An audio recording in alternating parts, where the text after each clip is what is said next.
What's up, you boost and bullshitters? Boy, we got a big ass show. Man, It's like them big ass glasses you got on. you like him on, do you?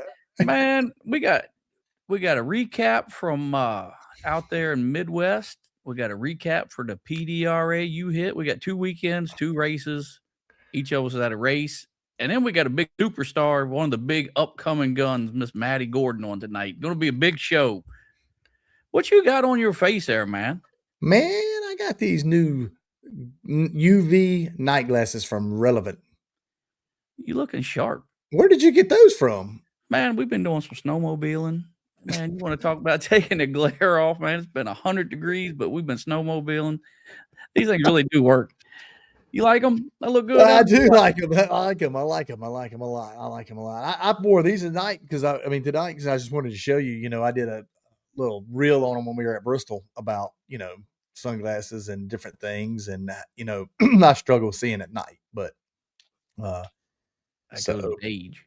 It does. It does come with age, but I wear these in my helmet, man. Mine are got these pink. Somebody said you look like Top Gun. Are you Goose or Maverick? I think I'm Maverick, man. That makes me Goose. Goose don't wear this stuff, man. No. Anyway, I brought these on to show you these pink glasses. So I'm blue-eyed. I have astigmatism, and I've had eye surgery. So like all 3 criterias, dude, I struggle in low light conditions, and they were up there this weekend. And I just tried them, and they worked out really well. I mean, really, truthfully, it's night and day difference. So check out Relevant. DOA Sleds is one of their main suppliers. Go check them out. But tonight's episode is brought to you by Jessel, presented by Jessel and Jessel Products. Jessel is a leading product in Jessel valve train technology. Jessel belts, Jessel rockers, Jessel push rods, you name it, they got it. Amen. Don't forget to like, subscribe, turn on them notifications. Help us out. Look, oh man, take them things off. Man, I can't take you serious. I feel like I'm playing a big video game with these things. You look like Ready Player One. I'm just like Maverick, man. Yeah. I got my head. Look at that. Look at that old bald head. I got a big ass bald head. If you took that hat off of there, that should be shining on you too. Oh, I know, definitely. But dude, guys, it was a weekend. You had a good weekend. We'll talk about racing towards the end. We'll get through our guest and we'll talk about that. But what the hell did you get out of that trailer I saw you getting out? Dude, we've had a smell. I tore that trailer apart all weekend, looking. Finally, I done tore the bottom off of it, got in there, done had a little dead animal in there we had to take care of, had to do a little. It was a little much, but somebody had to do it, so had to take one for the team, right? Yeah, definitely. I don't know what the hell. I couldn't tell if it was a possum or a raccoon or whatever it was. It was a possum, right? Check that out. I'm looking good now. Damn, they sent you 2 or 3 glasses, and I will say I tried them. Those pink ones, that's the only thing, you got to get past the pink. But at night, dude, they are amazing. Right. I really do. It really did help me a lot. I let everybody try them, come over to my pits and try them. It's like, you see a lot of hocus pocus crap, but like seriously, like really worked good for me at night. It brightened everything up. You see blue blockers, stuff that blocks out blue lights and different things, but it worked out great. I wore them today on the job site, blowing straw, saying I could crystal, baby. I fish. You fish. I think they work good fishing. That's what I'm talking about right there. Yeah. Whoa, my light's going crazy here. I'm trying to. There we go. Yeah, I think they've got a few paired for the UV and fishing, hunting. I saw the hunting ones. They got one called Bird View, and it helps you bring out the birds because I do a lot of dove hunting and duck hunting and stuff. Yep. Dude, unbelievable. So anyway, it'll help you hit them. It is. It definitely does. And we'll recap the 2 races, Midwest. We'll recap, as the world turns in NHRA. I heard some more stuff before I even got on here, some crap that was going on, and it's just been an ongoing saga. Every day is just something else, news, something going.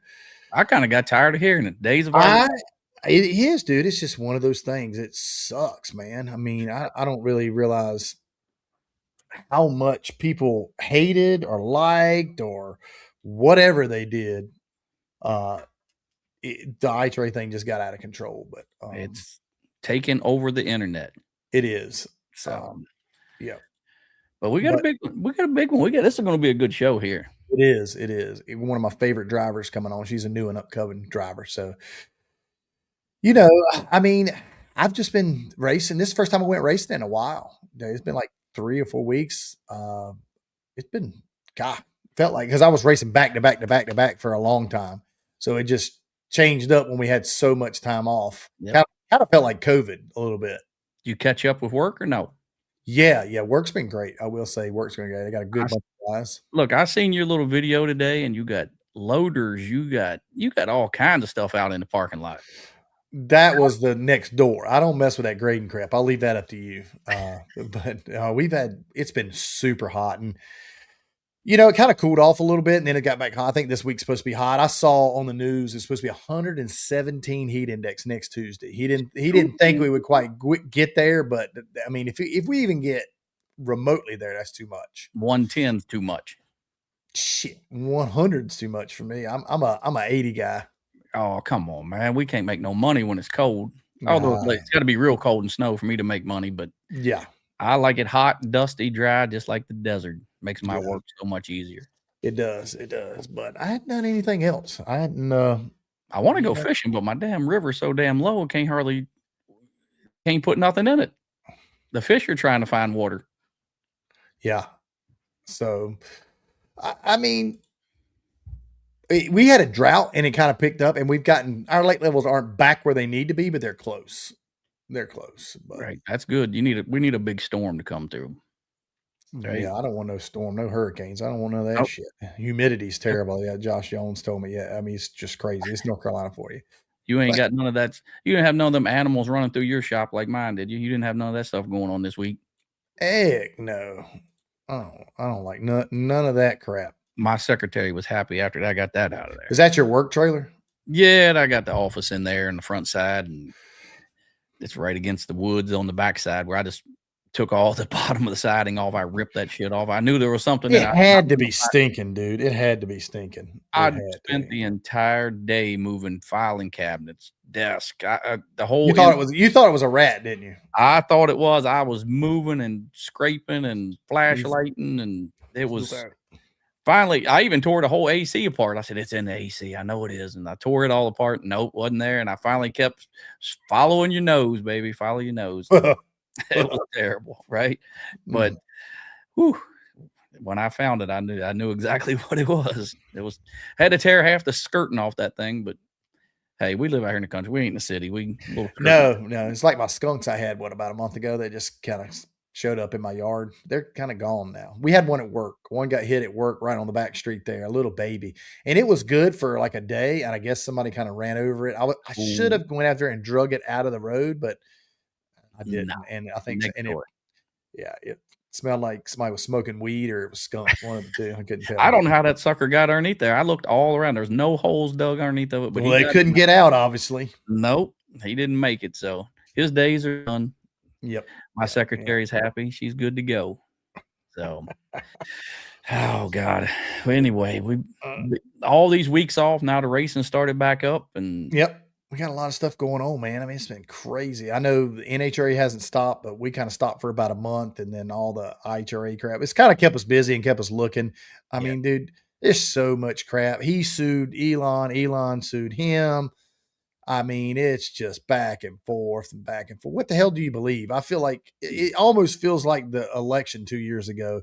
There's two sides, and both sides hate each other, and both sides are telling a story that ain't neither one of them the truth. So you got your story, my story, and the truth right there in the middle, and we can't find it. But it sure would be nice to see it eventually. Wouldn't it? It'd be good, but I don't know what will ever come out of that whole deal. It's just ugly. Just ugly for – and took a lot of races away from us. So it did. It is what it is, and we're back to normal business hours, right? It is. That's right. Yep. So, but give us a little time off. Actually, the breather was pretty good. You went on vacation every 5 minutes. Well, I mean, I got to enjoy life. I mean, if we ain't racing, let's vacation. Yeah. Yeah. Right. I got one kid back in school, one kid not back in school because he's in year round and she's in high school and she hasn't started yet. So she starts in a couple of weeks. So our schedules have kind of been flippity-floppity there for a little while because I'm used to taking them early in the morning, dropping one off here. Luckily, they're on my way to work. And I don't like my schedule being thrown off, and with no racing because we were racing so much, and then no school, and then one in school, it threw me for a loop there for a couple of days. I was kind of. Did you get all the cars and all maintenance up in between all that? I didn't really have much to do. Oh, I forgot y'all don't do much. Yeah, exactly. See, I suckered him right into that. Yeah. Nah. I sent my blower back to old Dustin. He looked over it because it hadn't been back to him but one time, and he looked over it and said everything was good and told me to keep kicking screw chargers' asses. And a little discussion with Dustin. I saw that. He brought a harsh charger over in your pits and laid it out for you and said, "Here." You had no excuse not to take that. He was all in. He was really wanting to get up in me. He's a good dude, man. He came over and he likes to joke around a little bit just like we do. And if you can't have fun at the racetrack, there ain't no sense in being there. No, yeah. So, I mean, gosh, it was a very eventful weekend. You had a great weekend there, I thought. I know we said we were going to discuss it after Maddie's off, but you had a great weekend. I thought they had a good car count. I mean, great car count out there. They had terrible weather. God dang it, we can't get a break with weather. Mm-hmm. The rain Bristol came. Yep. And it just Bristol. Yep. But Bristol wasn't bad. I mean, it had a terrible forecast, but it ended up being okay. I mean, and I told guys that, I grew up going to Bristol, and that mountain kind of splits. That night it rained all the way around the damn mountain and never rained in the valley right there we were at. But then the next day we got a little valley, but whatever. That's it. And both races had great car turnouts and great racing. And you know what? That's the first Midwest race I went to, and it was really run great. It really was. I watched most of it. I mean, it was fun to watch. They're streaming. It's pretty good. I mean, it's not, killer, but I think Keith did the best job he could without, spending a fortune. 100%. Yeah. He did great. And Keith and those guys run a tight ship out there. I can tell you that. Yeah. So. Yeah. Are you hiding your red eye? You already got the red eye of the day. Is that why you got those on? Oh man, No, you're good. Okay, I'm good. Right. I've been drinking sweet tea today. I'm good. You better be drinking water around here. You'll die. I can't drink water. Sweet tea is where it's at here in the hills, baby. That is it's got water in it, a little bit of sugar. Yeah, it definitely is. But I mean, you had a good turnout. I had a good turnout at Bristol. We'll get into that, like I say, later. But I mean, it was great. I've liked the break. I wish it wasn't the reason why we took the break, but kind of way. I was supposed to be on my way to Hebron. 42 this weekend. Yep. 42, because we're supposed to leave Bristol and go straight to 42, and that didn't happen. Nope. And you're probably a little bit thankful for that. A little bit, yeah. I mean, not for the reason it is, but I mean, I am grateful for the thing. I did hear today that maybe like most of the tracks he was going to try to sell. So he wasn't going to try to shut them down. He's going to try to sell most of the tracks, which is good news for most of us.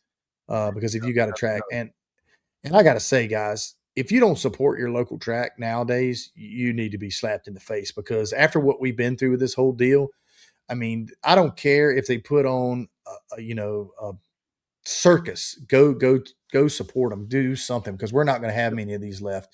I mean, I'm lucky enough in North Carolina, we have a lot, but if you take out a couple like Piedmont, Galot, we would only have Rockingham and Charlotte and some of the smaller ones out east, Nahunta, and there's a lot of them, Coastal Plains, that wouldn't survive, and Farmington, Roxborough, there's those, but Ohio's got 42. Let's see, Hebron, Tri-City, that one, Clay City, Salem. That's it. Yeah. Yes. Yep. They got Salem. Good place to race out there. A lot of racetracks, just like here, Carolinas, we got it all. So, yep, we got to do something to keep these tracks in business. So, hopefully, the rumor is true that he's going to try to sell these tracks off and just get out what he can. Somebody said you might be looking to purchase something. Not at all. Okay. No, I'm broke as a joke. Without a chicken to choke. We're just checking on it. We're checking in on that to see what's going on, see if you're going to be back at the racetrack trying to groom and broom. I did enjoy my stint at Piedmont, but, things happen. I would like to see somebody get it and do something with it. So it's all good. It's all good. Well, look here. We got a serious player coming on I'm nervous about this one. I'm not nervous at all. We got one of the biggest young guns in NHRA drag racing coming on, one of the 30 under 30 winners. The hottest person right now in all of drag racing, Miss Maddi the Baddie's coming on, Miss Maddi Gordon. Hello. Hey. What's up, Maddi? That was quite the intro. Hey, you're doing it up big. You're doing it up big out there. Thank you. Thank you. Thanks for having me. Yep. Sure. I feel like I'm a part of your race team because I am a Napa Auto Care dealer. So you are a part of my race team. Yes. See, so I kind of Heck yeah. contribute. Yep. So there you go. I feel that way anyway. Heck yeah, I love it. Yep. You jumped right into the NHRA stuff, go out, win a big race. I mean, you are the biggest thing going in drag racing right now. How does that? I mean, what does that? I mean, how did you think you was going to have that big of spark coming in? You know, I've been along for the ride. I have been loving every single second of it. And for me, I love the sport of drag racing. I love everything about it. I love driving. I love crew member aspect. I love the fans. I love like promoting the sport because, I mean, truly, drag racing has been the best thing in my life. That's where I feel home.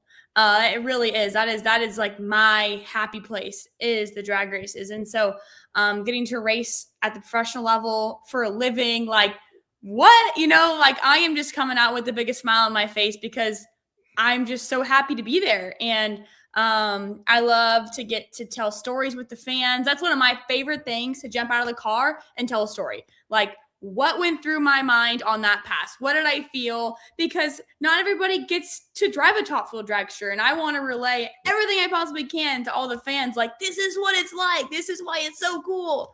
So to answer your question, I didn't really know what to expect. I knew coming into Gainesville, I didn't know if I walked through the pits, if people would even know who I was, if they would recognize me. I had no idea. And I was blown away in a great way in Gainesville. I mean, you started on a team with Ron. So you kind of started with, you had a lot of shoes to fill there. I mean, that's a big operation there. Multi-time champion. I mean, the dude is a phenomenal racer.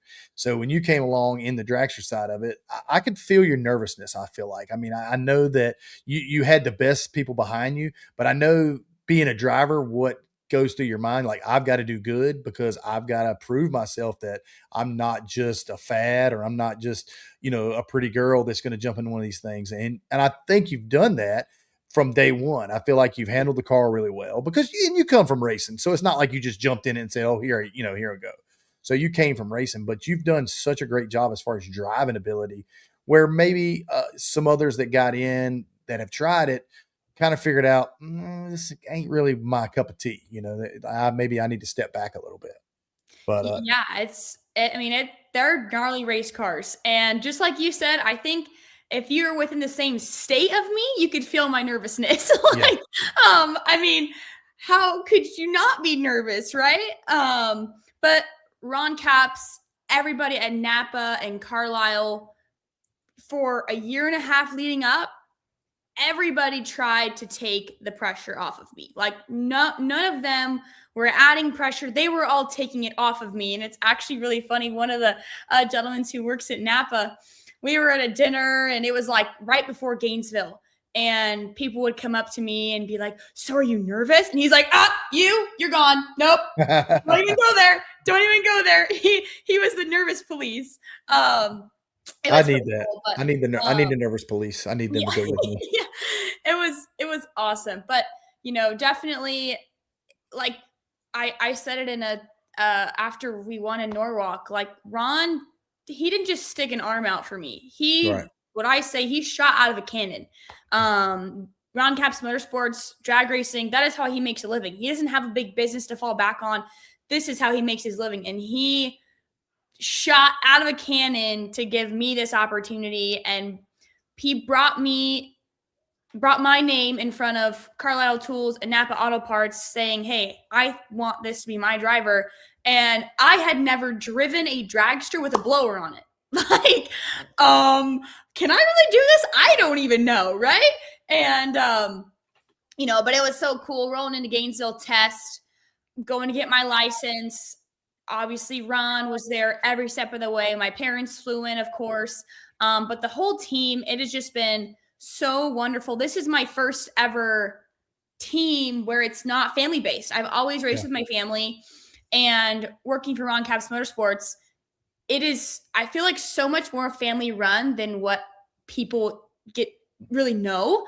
You've got Ron Capps, you have Lori Capps, his sister-in-law, you have Shelly Capps, his wife, you have Taylor Capps, his daughter. Like, there is so many Capps that work within Ron Capps Motorsports. It is really, really cool. So, just like you said, so blessed to run for Ron, get to learn from him, not only from the driver aspect, but from the sponsor side. I mean, he's been with Napa Auto Parts. Next year will be 20 years. So what a blessing to get to learn from him on that side as well. Funny story about Ron. We had a Napa Auto Care meeting here in North Carolina, and it was right around Charlotte time. So we went to this go-kart track, and when we showed up, Ron's there. And I'm a drag racer. I've been drag racing my whole life. And, I know who Ron is. But the other guys were like, oh, he's some kind of drag racer. I'm like, you don't understand who Ron Capps is. Ron Capps is like my hero. And so I kind of got to talk with him, and we talked. And I didn't realize how short he was until I met him. He gets that all the time, and I feel so bad. They're like, you're short. And he's like, thanks. Yeah. Yeah. And he is a super, super guy. He gave me a lot of advice because my goal has always been to move up and to do the things that I do with Pro Mod. And then hopefully that will transition to other things, because I went from top dragster to super comp top dragster, top sportsman, and just worked my way up. And you're at the pinnacle, and he's been there for a long time. And so I kind of wanted to get some advice from him, and he gave some good sound advice, because sponsors are everything in our industry. And I mean, obviously he came and hung out in the middle of nowhere, North Carolina, and rode go-karts with a bunch of shop owners. So, and that's what it takes. I mean, the guy did a great job. He treated us like we were pals drinking beer at a bar. And, I just knew that when he chose you, that he saw something. Well, he chose you, but when you guys teamed up together, that you guys had something special. Because I was like, Ron knows business and he knows how to work it. So he didn't just pick her because she's a pretty face. He picked her because he knows that she can win, and she knows that she can keep the sponsors happy and keep them where they need to be. And Ron's a great guy, and he's took this business into, because he had sponsors and he drove for somebody else, and now he's got his own deal. It's just amazing what the man has accomplished, because everybody always talks about force. But Ron has been there for a long time. It's done a lot of great things for sport. Yes, you absolutely have been driving professional for over 30 years. That's crazy. Like I mentioned, with Napa, almost 20. So, I mean, it is truly such a blessing to get to work with him on a daily basis. Not just driving. Like, there's so much more to driving in drag racing and the professional ranks, in any ranks of drag racing. And so he has taught me so much, far even outside of the business, like life things and financial stuff, like all kinds of things. And it's funny because he actually signed off my top alcohol funny car license in Brainerd in 2023. And everybody in my family, like we asked Ron if he would sign my license and watch me, not because there was any talk of Top Fuel. Like, that was not even on our mindset. We just was like, this is so cool. Like, what if Ron Capps would watch me and sign my license? And he was there for every single pass. I'm not even kidding you. He's sitting in the water box. The guys are working in the clutch, changing some weights. Monday of Brainerd testing in 2023. And we're kind of like standing over to the side watching him. And he's like, hey, come here. Like, mind you, he's in the water box. Hey, come here. And I'm like, okay. And I walk over, and he's like, hey, how's it going? You're doing a great job. And I'm like, yeah, thanks, Ron. He's like, yeah, so I'll be up there for the next one. How far back? I'm like, Ron, I'm like 2 pairs behind you. He's like, oh, plenty of time. I'll be there. And he was like, It was the coolest thing. He took such an interest in such a, so much time to watch me license. And when I went over to ask him to sign after I was all done, the way that he gave me constructive criticism was exactly how my family has always parented me. when I went in there, he gave me all these points and tips that great job on this, great job on this, great job on this. If it was me, I would work on this. And what he wanted me to work on was getting it into forward quicker after I was backing up. But it was just like, wow, like very similar to how I've always been parented. So when this whole deal came about, just that small moment, I already knew that like working with Ron was going to be like working with my family. Yeah. Well, Ron's obviously an ambassador of the sport, totally. And businessman, he knows what it takes to run at that level. But when we go back, you're not just a pretty face out here. You've been racing your entire life. Yes, right? Quite literally. you started out all the way back with your family and all the way to the junior dragsters, right? Oh, and yeah. you started there winning. You guys won there.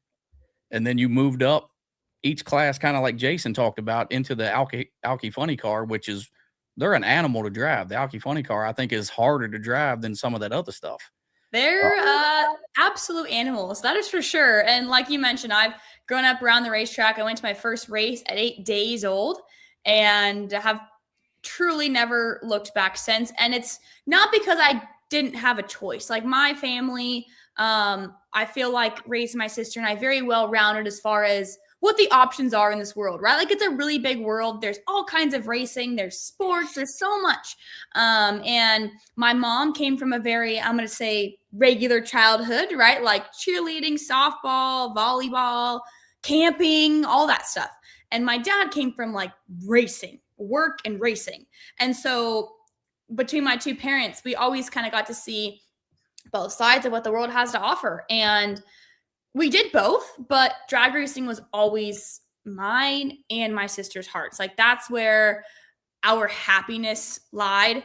And it was never a question in my mind, as long as we could afford it.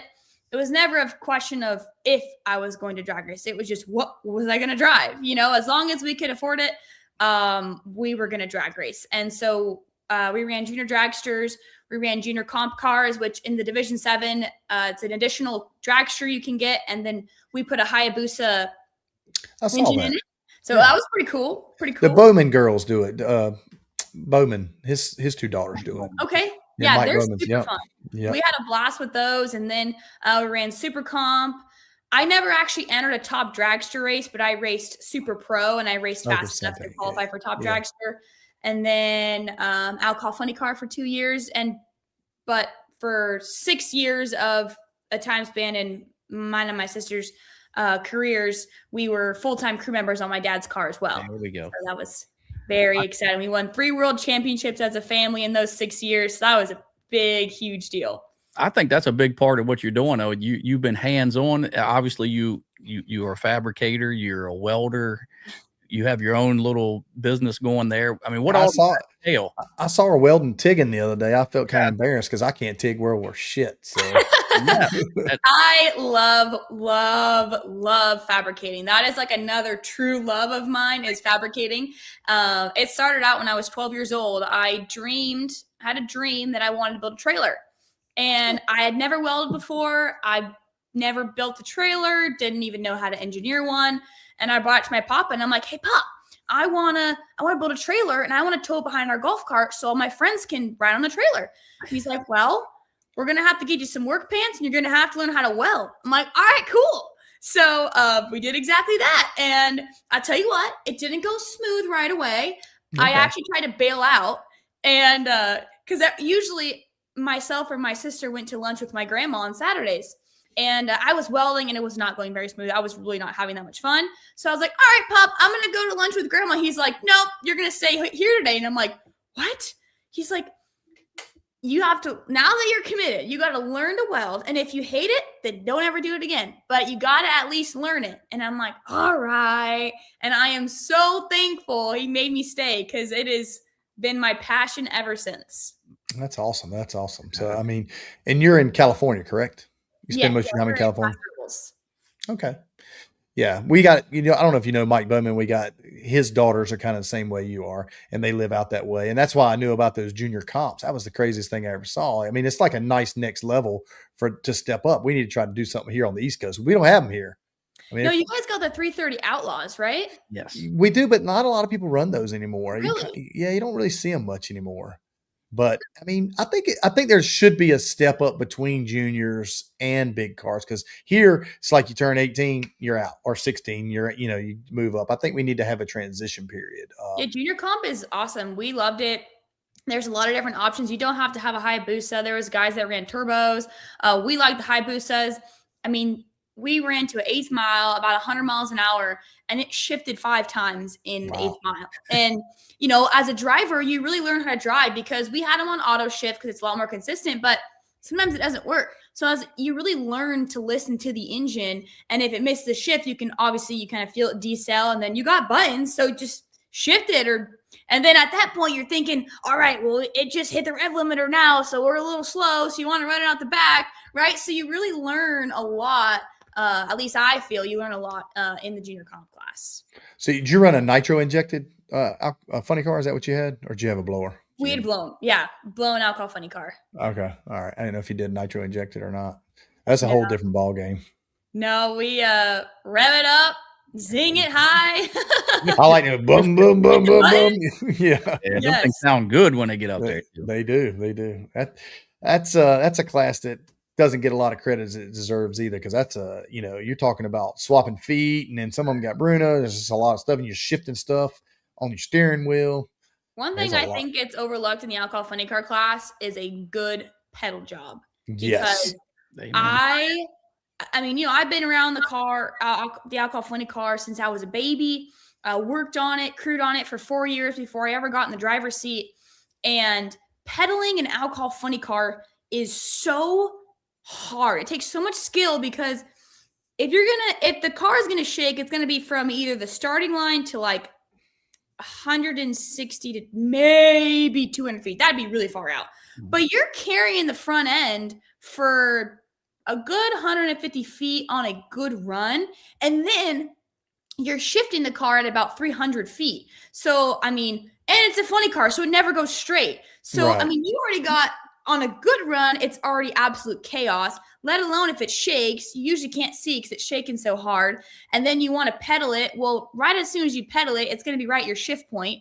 And then it takes so much skill to let alone drive the race car when everything goes right. But when things go wrong, being able to handle it properly is a true talent. It is, yeah. Them things are animals, and it ain't like the Pro Mod, Jason. You got to crank the wheel on that thing. I know. That's what Spencer told me. Spencer said the hardest thing he had to learn was he had to literally, like, you have to, I don't know if you never drove Pro Mod, but like, we kind of baby ours down through there. We kind of wiggle it. You can't go grabbing a whole lot of wheel. Shimmy. Yeah, shimmy. You know how your front end's going left and you're still on the right, and you kind of got to follow the dragster a little bit. Yes. A Pro Mod's not too much different. The problem with a Pro Mod is there's such a short wheelbase and they have suspension, so they snap around on you quick. Oh, yeah. I've never driven a door car, funny car with suspension, so that would be all new to me. Yeah, would you want to? I gotta get that approved by Ron Capps. Right. Okay. She's got things she's got bigger fish to fry. Okay? Yes, Boss Man's gonna have to give me that approval. Right. We call it aim small. You aim small. Oh, okay. Right. You aim small. The funny, when I drove one of them things, and they kept telling me to crank the wheel. I said, I am. They said, no, you're not turning the wheel. I'm like, yes, I am. No, you got to turn it. I'm like, I can't do that. I drive with one hand. I mean, that's how, because if you overcorrect it, you have to drive with one hand at 209 miles an hour. That's how stupid I am. But that was one of my biggest fears, was because in the funny car, like, that's what I was used to. So, I mean, for me, I didn't think about it. I mean, you just yank it, and then you yank it, the front end drops, and then usually it chassis, or then you move it over here, and then you're like, oh, here we go, right? And that's just what I'm used to. And so, like, when I was for sure knew we were going to do the Top Fuel car in a dragster, I mentally trained myself over the off season, almost like I'm allergic to the steering wheel. Like, don't move it. Don't move it. Drive with your pinkies. And so when I actually got in the Top Fuel car, I had to go backwards because I was like so scared to move the steering wheel because of how my natural instincts are, that, come testing, I'm like, okay, like talking to myself, okay, Maddie, like, you can use the steering wheel. It's there for a reason. Turn it. What's the hardest thing to get used to when you go into one of those things? Just the sheer power? the sheer power. It is unimaginable. Like, you think you're going fast when you hit the gas for the first time.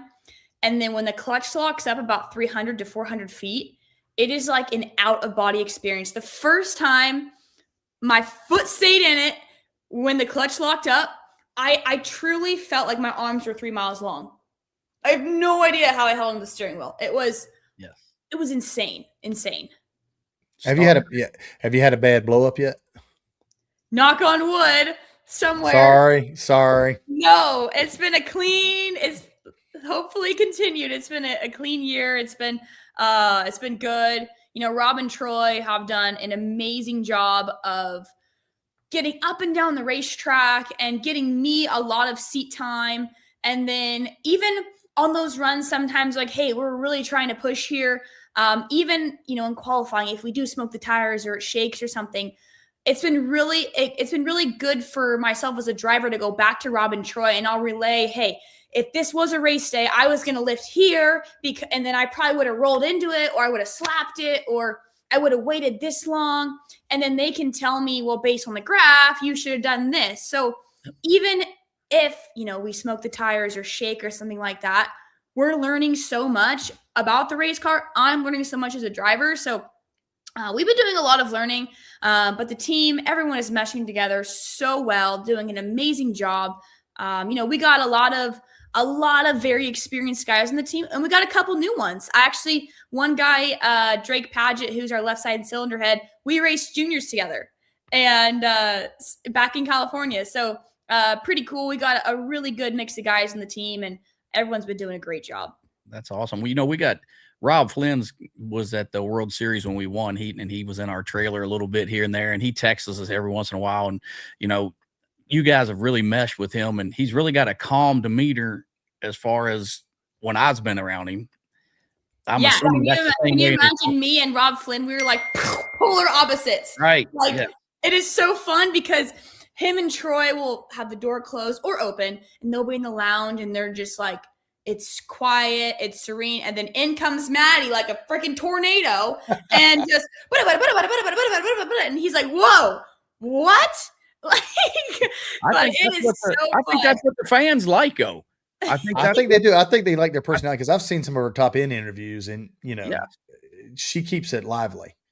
You never know. I mean, I like to tell stories, so like, I get it. I mean, because you know, I like to say the random stuff that happens, because there's a lot of random stuff that happens in the race cars, and I just think it's fun to share it. And I love, like, I know I watch a lot of sports, and I love to listen to the things that you don't get to see as a fan, like what goes through the driver's mind. Like, you don't get to see that, you don't get to hear about that, but when other drivers talk about it, I'm like, oh man, that's so cool, I learned something new. And that's kind of what I like to share for the fans. I spent about 30 minutes talking to Phil Schuler during a delay they had at Bristol, and I like to talk about Top Fuel stuff because I enjoy, you know, the amount of time you guys put in, like how many seconds you're allowed to put this in, what clutches and all this. Mm-hmm. And he was just explaining to me all this new stuff and how, you know, they're not supposed to do this and they're not supposed to do that. I was like, are there anything you're supposed to do? And he's like, man, it's really hard. It really is. And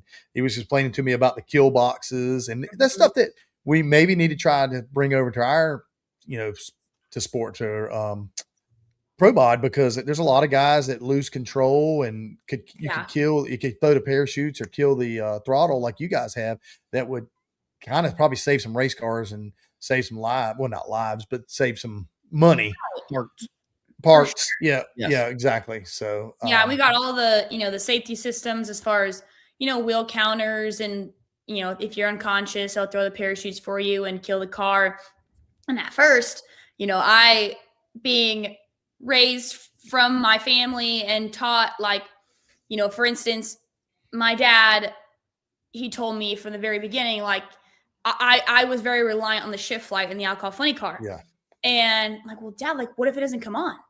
He's like, if you need a shift light to know when to shift this race car, then you don't deserve to drive. I'm like, but Dad, there's other people, they have 2 shift lights. And if one breaks, then they can use the other one. He's like, well, you're not those other people. And I'm like, oh, okay.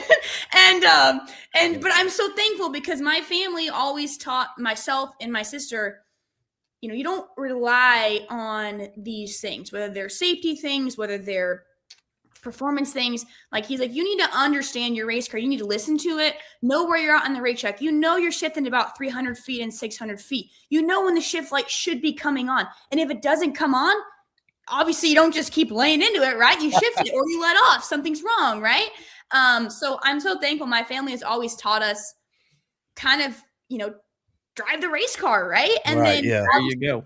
Yeah, rely on those things if you absolutely have to. And so when I came in at Top Fuel, I'm like, do we have to have the wheel counter on it? Because I really wanted to do it myself. Like, I want to be the driver I want to be the Sean Langdon that throws the pilot chutes when you're going through the lights. The Ron Capps who throws the parachutes when you're going through the lights, right? Like, as a driver, I want to provide value for the team. And obviously, we have all the safety mechanisms on it because that's for safety.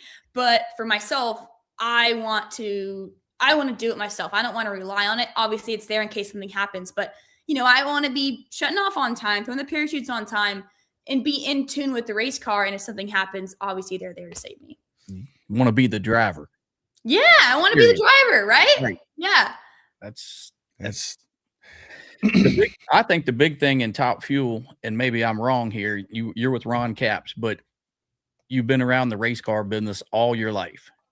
But now you're with Ron, and Top Fuel takes a lot of money to do that. So I think Ron is probably giving you a good lesson on sponsorship money, that type of thing, as far as the business side of the racing, because without the business side, you can't race. Absolutely. No, 100%. And it's really fun for me. I learned so much just sitting in the car and listening to him talk on the phone because he never has a dull moment. He is always on his phone. I don't know how his battery lives because he's working on something 24/7. He's calling somebody up. He's texting. He's posting. He's on something all the time. And but for me, I love when I get to sit in the car, whether we're going to an appearance or dinner or whatever it might be, and he's talking to somebody about this, that, and this, all this stuff. I learned so much just sitting back and listening. And I believe it was Norm Grimes who told me this. I'm pretty sure it was Norm Grimes, but he said that you're gonna learn so much more listening than you're going to talking. And I always try to apply that. And although I do talk a lot, I'm a talker, but in rooms, with very knowledgeable people and people that are older than me, I really try and sit back and listen because, that's when you're going to learn a lot. And being around Ron, I try to take every piece of advice he gives me and just soak it all in. Right. How did the win feel? Me and Steve's won a big race. I've won some big races. How does that win feel? Oh my gosh. Leading up to the win, right? We had the first round chaos scare, right? With our airline blowing, Chuck Grosspitch, our car chief, in there. Till the very last second, they were probably almost going to tell us you're done. And Chuck got it fired. Got that round win. And then we had to go through Murderer's Row, right? Spencer Massey, Tony Stewart, Sean Langdon, somebody who mentored me through my whole entire beginning of Top Fuel, Antron Brown, right? And then my dad won an alcohol funny car, beat Sean Bellemere, 5-time world champion who had not lost a round all year long. And then Ron Capps wins right in front of me. And now I'm sitting in the water box like, holy smokes. Like, it almost seemed too good to be true, right? Like, this would just be too perfect. I had all the confidence in the world in our team, but it's still drag racing. You just never know. And man, I hit the gas and I felt good on the tree. I didn't roll it in. I always try to stay as shallow as I possibly can. I know being in the final, a lot of drivers roll it in. Being that it was my first final, I just wanted to do everything the exact same. I didn't want to mess anything up or get out of rhythm. So I just did my normal thing. And, I could hear him. There's a different tone in a dragster. Yeah. When the dragsters are side by side, that's one sound. when you're a little bit ahead, that's a different sound. And then when he's a little bit ahead, that's a bad sound because it's super loud, right? The engine's right next to the cockpit. And the run against Antron, it sounded like he was behind, but he was still right there. So it felt good, but you never know, right? And then went through the finish line, and when that wind light came on, I have no idea how I did not jump out of that race car. I was freaking out, screaming at the top of my lungs. My voice was gone the next day. Seeing Bill Bader there with the ice cream scoop, Ron there with his trophy. I mean, somebody else won that day too, right? Their dad. My dad. Yeah, that's right. They tripled of it. Wasn't it? Right. I know. I saw it. That's It what I was was a thinking. triple. I kept waiting for her to mention it. I was like, you know what, Maddie? Yep. I remember seeing you. I was watching it in my shop. I turned I turned NHRA TV on and watch it. And I would tell you that was a special race for a lot of people. A lot of City sportsmen Glen guys. won. Yep, a lot of sportsmen guys and gals won that. There was weekend. a double up there. Yeah. Was it yeah, Phil? I can't remember, but he won both. He won Yes. Super Comp and Super Rod. I think Was- he won both of them. Was it? Yeah. I can't. I'm remember. not sure which causes, but I know it was a double up, and it was a really big deal. Sadie Glenn won, and then our Yeah. triple up. It was just holy Not shit! very- What a weekend! Not very many races you're going to do a triple up. That Not- Norwalk was my first national event win in Top Dragster. Oh no way! 2008. Yeah. Okay. Or 2000. Yeah, 2007 or 8. Yep. You're getting old, man. I know. She said 2008. She said, like, what was that? She was born. She was 4 years old. I was 4 years old. I was born at least. Yeah, you were. That doesn't make around. you feel too bad. So. Yep. All right. If you had to pick volleyball, softball, or drag racing. Drag racing. Okay. I knew she was going to answer that one. Period. Yeah, Right. I know. Yep. You enjoyed the other sports though, right? You did softball and volleyball. I and that did. kind of thing. I did actually. I played varsity softball. We actually won a CIF championship, which was super Nice. exciting. I loved volleyball. I was what they call the libero. So I was, because I'm pretty short, right? So I was the defensive specialist in the back. I was the one. I You was were the a crazy digger. one who would like jump into the stands to get a ball. Yes. Like throw myself around like a rag doll to make sure that ball did not hit the ground. I'm sure you guys can imagine that with my energy. Yeah, I wish I had your energy. If I had 10% of your energy, I think. Hey man, look at this right there. Yeah, monster energy. Awesome. Yeah, Speaking of that, now they jumped on board, I think, in Gainesville, like out of the blue, right? They just jumped in, which is very, very unusual for corporate sponsors. So Right. Monster Energy is not like your typical, what you would think a big company would be like. On the inside of Monster Energy, it is very much so ran like a small family-owned company. It is really cool to get to understand the ins and outs of their company, and it is very much so ran as a small company. They have never done a TV ad, newspaper ad, TV ad, like none of the regular ads. That's never been what they've been into. Always extreme sports and things like that. And so Monster Energy, it had been in the works, but we weren't sure if it was going to be finalized for Gainesville. And when I tell you we got approval 20 minutes before Q1, I literally mean Ron got the text like I was grabbing my suit off the hanger to put it on for Q1, and he's like running in like, hey, we got to put these patches on there. We're good.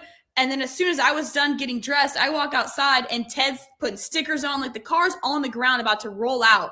And it was like, as Casey with Monster would say, it was true Monster fashion. It was like, it was really, really cool. And honestly, learning more about the company, it was true Monster fashion. Just in the fact of high excitement, high energy, big deal, big announcement, Gainesville, the Gator Nationals. And their thing is they wanted to be with our team from the very beginning. They wanted to be on our car with me for my career from the first hit.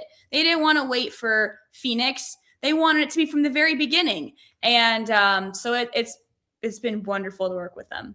it has been. They've been a very good ambassador of drag racing even before you. They've been on other cars and they've been a part of drag racing and motocross and a lot of extreme sports. And I consider what we do extreme, from the lowest to the low level to what you do. I mean, you're at that top tier, and it's great to see companies like that recognize our sport. So, Absolutely. Yeah. Monster's huge. I'm really into watching Supercross and off-road racing and boat racing. And you look around, Monster's in a lot of places. So it's, to be part of the Monster athlete, like when I look at the Monster athlete roster and I see my name next to some of the big boys like Deegan and like, holy smokes. Like it's an honor for sure. They must have seen a lot in you, obviously your energy and stuff, but to jump on board like that without a 6-month or a year-long process, like a lot of these corporate companies take to get involved, that should mean a lot. No, it really does. It means a lot. And they pushed hard, really, really hard to get it done by Gainesville. A lot of behind the scenes work on their end and Ron and everybody to make that work. And it's been a blessing. I mean, they can truly say that they've been on board from the start, from the hit, from 20 minutes for Q1, whether it was 20 minutes, whether it was 20 days, still from the hit of Q1, they were on board. Now, does your sister have the drive that you have? So she drives Top Dragster and Super Comp. Yep. She is like massive brainiac smart. And that is probably why she does not want to drive a Top Fuel dragster, because she has too many brains. You are crazy. But she is super smart. She's going to school to be a CPA. She actually did my taxes this year, and she's a year and a half younger than me. Like, holy smokes, right? Yeah. She is doing super well in the Top Dragster category this year. So we're going to do the best we can to give her as many races and give her a shot. To try and do the best she's done in that car. But one thing I think is so impressive is she builds all of my dad's engines. And when I say builds the engines, I'm not kidding. I mean, she takes a bare aluminum block out of the cardboard. She puts every stud in. She times the cam. She builds the piston rack. The only thing she doesn't do is lift the crankshaft in, because she can't, because she's too short. And she's not strong enough to actually lift it over and in. Other than that, she does 100% of the engines. It is so cool to watch. She's cool. What, 21? She is almost 21. She's 20. Okay, 20. Okay. Yeah. She can't even have a sip of alcohol, but she can build a whole engine. Like, that is pretty cool. Who needs alcohol when you can do that? I mean, right? Your dad taught you girls right, brought you up through the whole round. Like, you started at the bottom, literally. Yes, we did. And I feel bad for my 15-year-old daughter. My 15-year-old daughter, she is helping me rebuild a C10 Chevrolet truck. Good. Right, so she's That's awesome. Yep. Heck yeah. No, that's super cool. I mean, I just, like, I'm sure your daughter too just loves the sport of drag racing. And, like when the opportunity came about to go full-time crewing with my dad, at the time I was 15 and she was 13. And we needed to lift blowers, engines, transmissions, and we literally were not strong enough. And my dad, two things. He had us take apart the engine, put it back together, take it apart 4 times in the shop before ever going out to the race to be a full-time crew member. And he also told us, he's like, girls, we want to allow you this opportunity, but you got to get stronger, because when we got to lift an engine out, we're not going to go ask the guys across the way to come help us out. Like, you kind of got to be able to do it. And we're like, well, cool. Like, we can't get taller, but we can get stronger. So we went to the gym. We got stronger enough to make it happen. So we were never raised around, I can't. We, as Rick Wilkinson told us, are you American or American? American. Yes. There you go. Yes, indeed. Yes, indeed. That is funny. That's good stuff. Yep. You guys are probably leading the way right now in NHRA Rookie of the Year. I would say, with your win and how you've taken I'd say the internet, but NHRA by storm with your personality and how outgoing you are right now. Would that be a big task to get there? Or? That would be truly amazing. I mean, that is like the definition of a once in a lifetime opportunity. I mean, you never, ever get that opportunity again. Yep. And, we're working really hard. It's a year-long battle, though. So there's a lot of really good guys out there that are competing for the Rookie of the Year. So we're going to keep, plugging away and looking forward. But, I mean, that would be that would be so special. I was at the banquet last year, and I watched Spencer Hyde give his speech, and just I don't want to get ahead of myself because I mean, Right? Yeah. Don't talk about it. Listen. But Yeah. that would be a true dream. I think if you keep doing what you're doing, you're right on path. I think you are too. I think you can make it. Yes. Yeah, and that's awesome. Well, we appreciate you being on Boost and Bullshit with me and old King here. Anybody you want to thank? I mean, I'm sure you got a whole list of sponsors there on your shirt, and yes, I'm sure you want to thank somebody. Yep. Yeah, of course, all the partners that help us out. You know, we got, of course, our massive ones, Carlisle Tools and Napa Auto Parts, which if y'all don't know, Carlisle Tools are sold at your local Napa Auto Parts. So cruise on over there, grab yourself some new tools. Of course, Monster Energy and all of our small partners who help us get us through day to day. You got RevChem, USA Compression, Core Scientific, CHE, Okuma, Champion, Blue Wolf. I mean, we got so many good people that help us out, and appreciate everybody that gets us to the racetrack and so we can do what we love. Yes, we got a little clip she's going to play here real quick here. Just to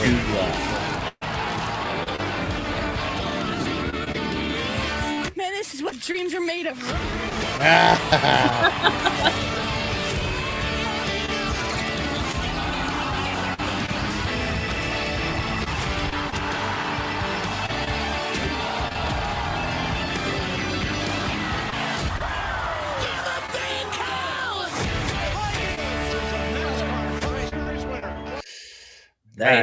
Cool. that gives me chills, seeing Me somebody. too. Like that. Yeah, that's pretty crazy. That is crazy. That's what drag racing's about right there. If you ever want to drive something fun, we got some pro mods for you. So, All right. If Boss Man says go, like, I'm game. Yeah, I have a feeling it's going to be a no, though. I'm sure it is.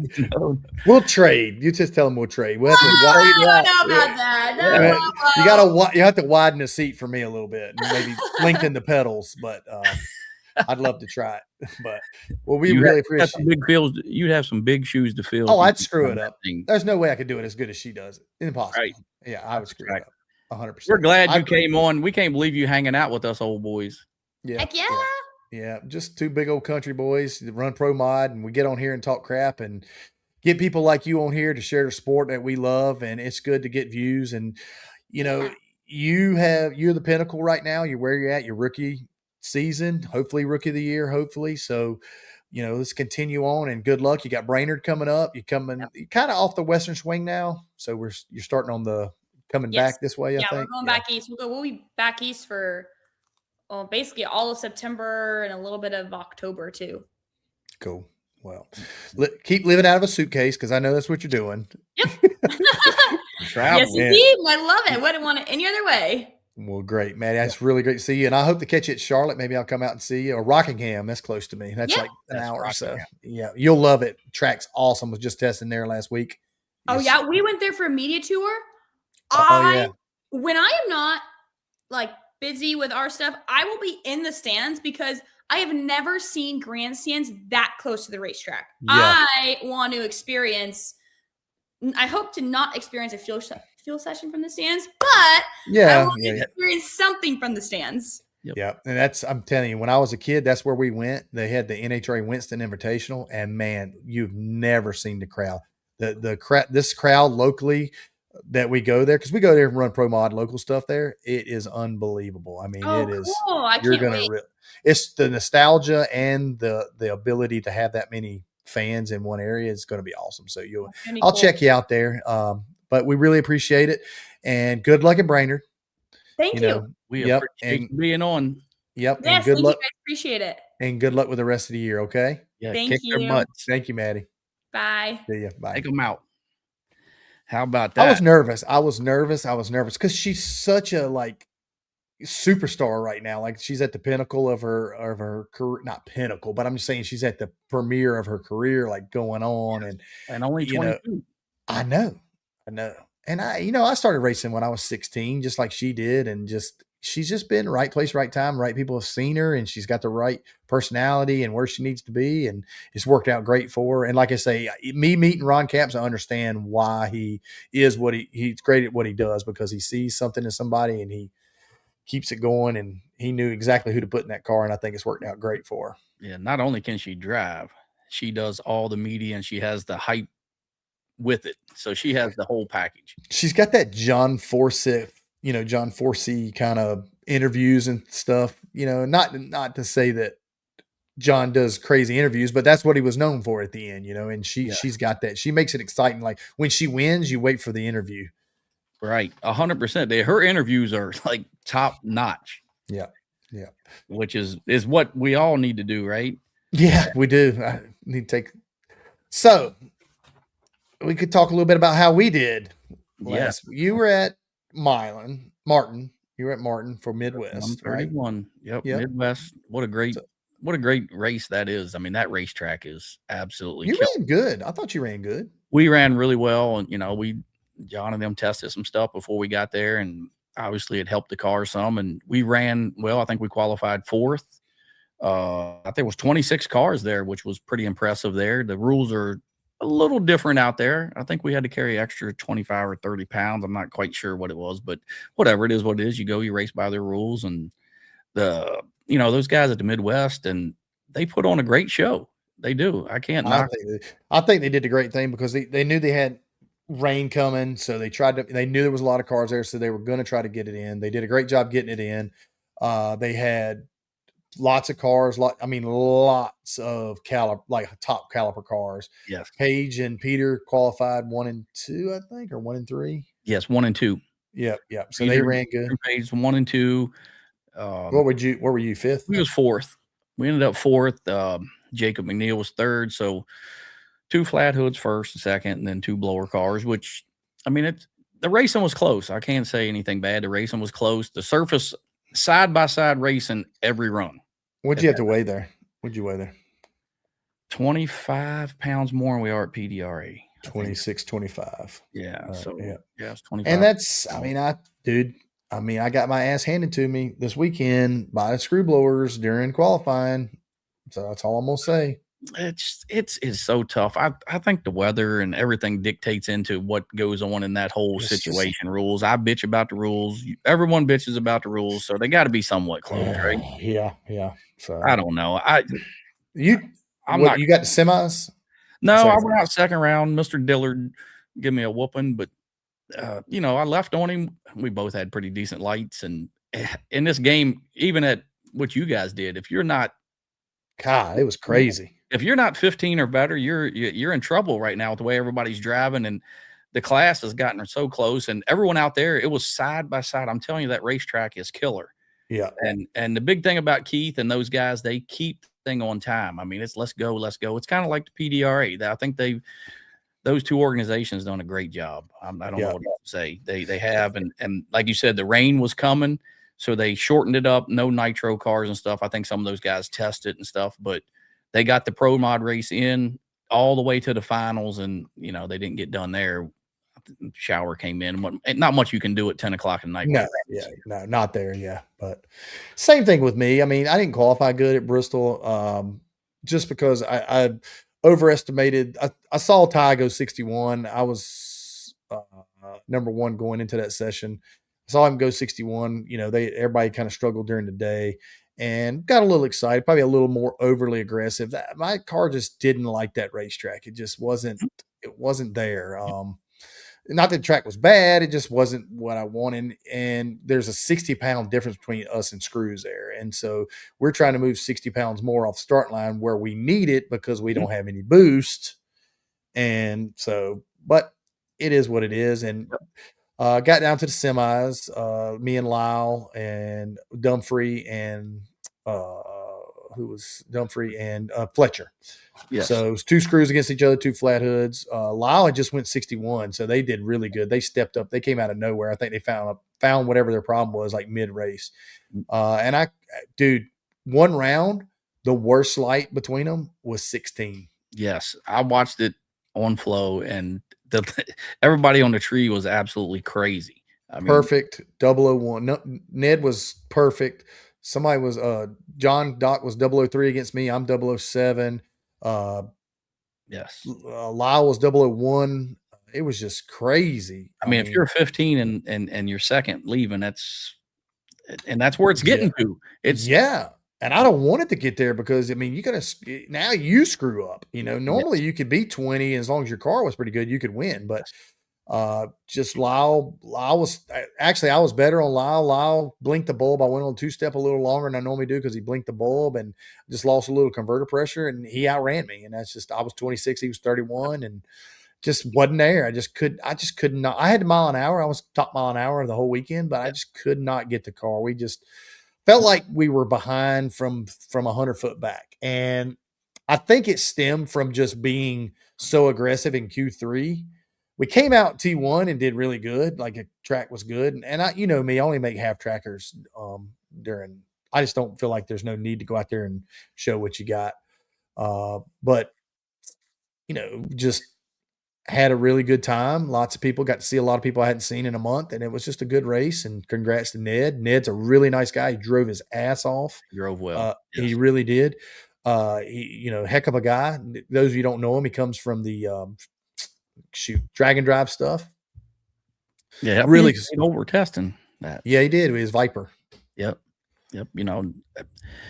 What can you say? Both of those races had probably the most of the baddest cars in the entire country between the two races. It was Dillard and El General and who left in the finals? Oh, it was the other flat hood, Gargus. Oh, Paul, yeah, Pro Yes. Mod Paul, yeah, and he was there, and he was low around a lot there. Talked to him first time I really met him, really nice guy. So, yep. I mean, both of these races showed a lot of side by side racing. It shows you, I think, how far this class has come in the last 2 years. It'd be, 2 years ago, you'd have one car really fast and the other one may shake a lot, but now everyone's going A to B every single run. yeah. Along with, I mean, even up there, against Dillard, I was 11 or 12, and he was 22 or 4, whatever he was. But he drove around me, just outrun me. Nothing, you can't knock him. He had a bracket car. I'm telling you, like, Bristol's normally pretty loose. Most NHRA tracks that we go to, the reaction times are pretty loose. Say Virginia, Bristol, Charlotte, places like that. The rollout's pretty loose. And what I mean by that, the amount of time it takes us to get out of the beam is really loose. So, Milan, Martin, Galat, Virginia, even though Virginia's an NHRA track, they still are a little tighter. Like I get better reaction times there. I had 50 in the box at Bristol to be 00. And that's insane. I mean, I don't know if I've got a good transmission in there right now, because I had 70 in at some of the other places this year. And dude, I'm scared to take 5 thou out now because I don't want to go red, but I can't give up 5 thou. So it was just one of those things, man. It was a great race. A lot of you flat hood guys run a lot in the box. And I don't see how anybody, if you don't run any delay in your box, you are old and slow. Well, I'm old. You got something in there somewhere. Only if it gets dark. Jeez. Well, you need to try these new. I'm telling you, these things right here are a game changer. And I'm not just telling you, like, I would have bought these things straight up because when I tried them, and he was like, hey, go try them, see if you like them. And so if anybody wants to try these things at night, I mean, it's unbelievable. And we had these back in the 90s and stuff. They come out with those shooting glasses, and all these guys were buying them and putting them in bracket races and things like that. And they are pink, unfortunately. But, dude, I mean, I tried them, and it was day and night, really. I mean, it just took a lot of the halo, that effect that I get. And I struggle at like Bradenton. Bradenton's a very dark racetrack. Yes. And so that, like, Bristol was really bright, but it just made everything really enhanced, like a blue light kind of deal. But yes. Yep. It just amazing. This whole deal is it's almost just like running super comp. If you're not 00, and you got to take advantage of every possible thing you got. All right. So next question. Mm-hmm. No winter series. Okay. Mm-hmm. Which is kind of weird. Very weird. It is, because I felt like we kind of had that thing going. So then they decide they're going to market their own winter series. And when I say they, Victor and Cletus or whoever's in charge at racetrack, they put on the regular Snowbirds, which has been around for 30 years, and then US Street, which has probably been around for 20. And then they do their own Pro Mod final. I felt like it was a little bit of a slap. I didn't feel like the first 2 races were. I feel like the Pro Mod final was a little slap at Wes, yeah. Mhm. I don't really know what happened there. I think Wes was just time for him to take that show somewhere else. Maybe it was just getting a little stale at Bradenton. He made the announcement that he is going to Texas. Texas Motorplex. Yeah. And I've heard 50-50. I've heard some guys say that's stupid. I've heard some guys say, hey, I'm glad. I feel like Bradenton that time of year is kind of a destination kind of race, so they can go and be in Florida. Like you went down and went fishing early or stayed late and went fishing. My family's gone to Disney World before. But I think it's time. Yeah, there you go. I called it the perfect storm down there with the wintertime Florida type The deal. weather. Yeah, that's right. That's right. I agree with you. But the US street always sucks because everybody's snowed in. They can't get out. Not sucks, but I mean, it's lower. It's not as great as the other ones.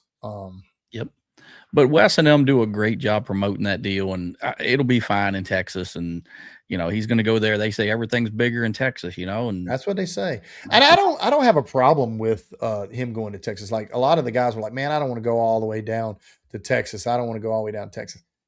I mean, it's like 3 hours further than we go at Bradenton. Okay. Yep. And it's somewhere new. I've been down there before and raced some PDRA in the beginning down there. You got Gas Monkey Garage. There's all kinds of stuff to see around there. Elite Motorsports not too far from there.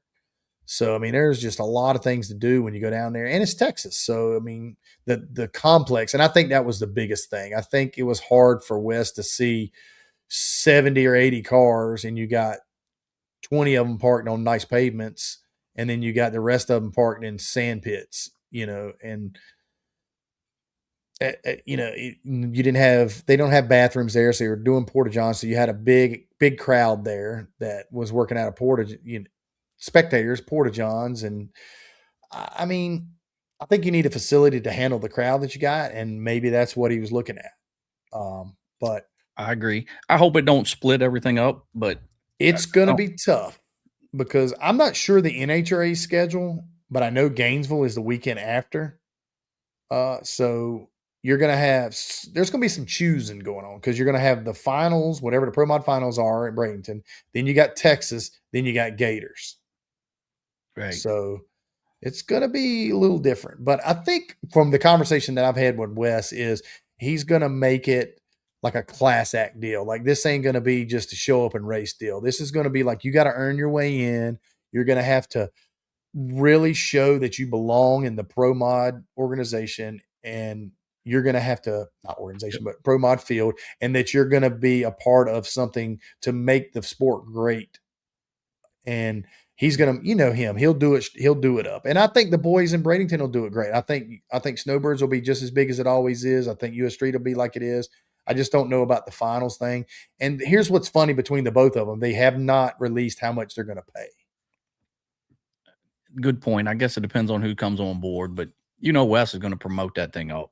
He is. Yeah, I think it will. I mean, that's my thoughts, and here's why I think that. I don't want to get both of them into a pissing contest where see who can pay more. Right. I think if you have a good payout that pays back to guys that qualify, I think you'll get more cars than you will if you just throw a big number on top and say, hey, boys, come win it. And I got a text from a guy today, and he wants to do some more Pro Mod stuff in Texas. I guess they do a lot of outlaw stuff down there. Yeah, but that's a big thing. Yeah, and I was like, well, here's the deal, dude. Don't go out and pay $250,000 on top. You're better off paying $100,000 and then letting it trickle down if you want to get good cars, because you want to get guys that have come and say, okay, worst case scenario, I qualify and go out first round. I'm guaranteed $1,500 so I can, because these things ain't cheap, man. We're going to have a show later on this year about the cost of Pro Mod, and then something that's probably going to be a little taboo to talk about, but we're going to talk about what it costs to run these things, what it's actually what me and you and Gene Pilot and Southern Diamond Company and Peter Norton and all these guys, what we actually have to put up to go do what we do to bring not just racing, but to be a part of, what we are, PDRA and IHRA when it was around, and what it takes to do this, not just money, but time and people. And Correct. You know how it is. I don't And know if so- it's all money. It's even this the time. I mean, just diesel fuel alone, people, I don't even think they understand Yeah, exactly. because we take more than one rig, Right. right? So that plays a factor. You guys come in one, we come in two. You know, Yeah, but I mean, I've got a $250,000 trailer that has bunks in it so that my guys can sleep, so that my family can go with me, so that I don't have to spend $500 a night on a hotel room, because I don't Right. want them to sleep in, rat holes either. and some of these guys have got more people than that. They get Airbnbs, they get motel rooms, and I know Peter has a big group of guys with him. Yeah. I mean, it So costs. anyway, there's a lot of variables to that. Yeah, and that's something like I say, in later on episodes, we're gonna cover that. We're gonna cover the cost of Pro Mod, but Yep. I don't think it was a bad move to go into Texas. I think the facility is perfect. I think the area is going to be a little bit. You're gonna have to sell it to us, Wes. You're gonna have to sell it to not just the fans. The racers going to come, but you're gonna have to sell it to the fans. Like, why should we go to Texas? What are we going to have in Texas? I think Wes is going to sell it like to the top, like he does everything he's involved in. Right. I really do. I think he's going to put it out there. I think he's the best promoter in drag racing.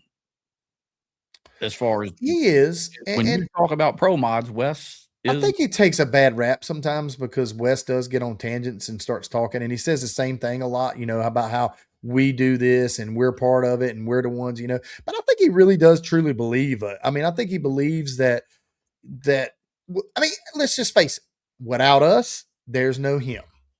It's not the other way around. Me and you are going to race, right? But without us, I think he lives, eats, and sleeps pro mods. I think he wants the stage to be bigger than it is, right? Like Top Fuel. Will we ever get there? I don't know. Reducing it from a 3-race deal to a 1-race deal, does that give him more of a thing to be able to promote that one race even bigger? I think so. Yes. And he's got the people in the industry that are going to back him, that he's done well with the magazine and what he's done, and just a lot of things going for him. And then the guys in Florida have still got the tradition of the snowbirds. They've got US Street, which is, there's nothing going on in the whole country that time of year. So they're going to do fine. I mean, they're going to pick up racers. They're going to, and it's all going to depend on what they pay too, and what their entry fee is. And I just hate to see it fall, whatever happened down there. And I don't think it was as bad as we think it is. I don't think it's no NHRA level shit. No. Just whatever happened, right?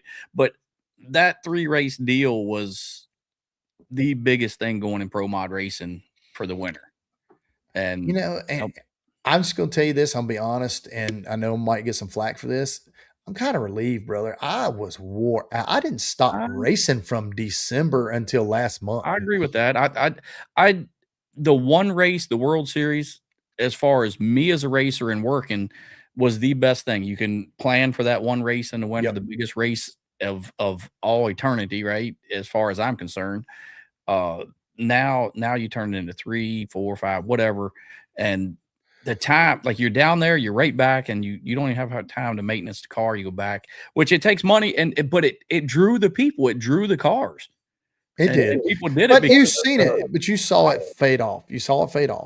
80, but 60, 40. I still think when you say Drag Illustrated World Series of Pro Mod, that is like the pinnacle. Yeah, you've been there. You won it. I mean, I've been close a couple of times, and I mean, I want to add it to my resume. I mean, that's kind of what I want to do. That is yep. Period. That's the one. That is the one. There's nothing else to match it. I want to have a video game car after me. You know what I mean? There's just there's a lot to it. There's nothing else can be said. That is the race for. It has taken on its own. He would not tell me. I try, and me and Wes are friends, and he would not tell me how much he's paying, because I wanted to know so bad, because I just have a feeling he's gonna make it. And he'll spitball stuff all over me, because he feels like I talk to a lot of the racers and about what they feel like. And I'm a sportsman racer, so I've been there, and I want to see how that drums out, because a lot of it does stem from sportsmen. And we talk, and I said, look, here's the deal. You got to make it where a guy can show up, and let's just say you had a bad weekend, because any of us can have a bad weekend. I go out there and break a transmission and do this and do that or whatever, and I miss qualifying. I want to be able to say I didn't drive 13 hours for nothing. So he's going to have a second chance race. You know, he wants to have the VIP stuff. Like, you know, he really had to slack on the VIP stuff because the tracks wouldn't do what, you know, I think they needed to do. But again, Snowbirds is still historic Snowbirds. Vic and them will have a great crowd for that. US Street will always be what it is. And I think the last one will be the telltale of where we need to be. But I really wish they would come out with payouts. I think Wes is kind of doing it because he doesn't really know. I think he's still trying to work in sponsorships and things like that. And I'm sure Vic and them are too. Yeah, and it's getting later in the year, and they'll get it. I'm sure they're going to come out with what they're doing, and hopefully that race is big for them. I mean, Yep. It's Texas, and it's the big. Like I said, it's the biggest race out there. So I really do hope it's big, and I want a huge metal cowboy hat as the trophy. that would be Or awesome. with like some steer horns or something. That's what I was thinking. Steer horn. Steer horns. Yeah. Steer horns would the be bomb, awesome. right? Yeah. That would be the bomb.com right there. But I don't know. We'll see where it all plays out. There's a lot of stuff going on, and guys trying to make Pro Modified bigger than than just grow it. Yeah. That's what we got to do. Sorry, I was reading comments. So you reading comments? You're doing. I am. I'm sorry. Yeah. Man, it's 9:24. You ready to go to bed? I am ready to go to bed. It's been a rough day. It's hot as shit here in North Carolina. It was hot today too. So yeah. We've got some great shows coming up, guys. I mean, I know we got, we had Maddi on. We've getting some big talent coming on here, but we're going to get down to the nitty gritty of what we do. We're going to have, like I say, the cost of Pro Mod. We're going to have some tuners on here. We're going to talk to some media people. The media thing's kind of still big. You got a lot of people videoing and doing this and doing that. And there's just a lot of stuff that goes on in drag racing that we're going to cover, not just drivers and Top Fuel cars and me and you talking about digging possums out of the bottom of the trailers. We're going to have a lot of stuff coming up. So just check us out and, like and subscribe because that really helps us boosting bullshit. Again, got to thank Jessel. Again, they came on again as a sponsor for us, and that helps us. Every little bit helps. We don't get to do this. I'm not getting millions of dollars by sitting here talking shit with you all day. You're not? No, I wish I did. Oh. I'd be really good at it.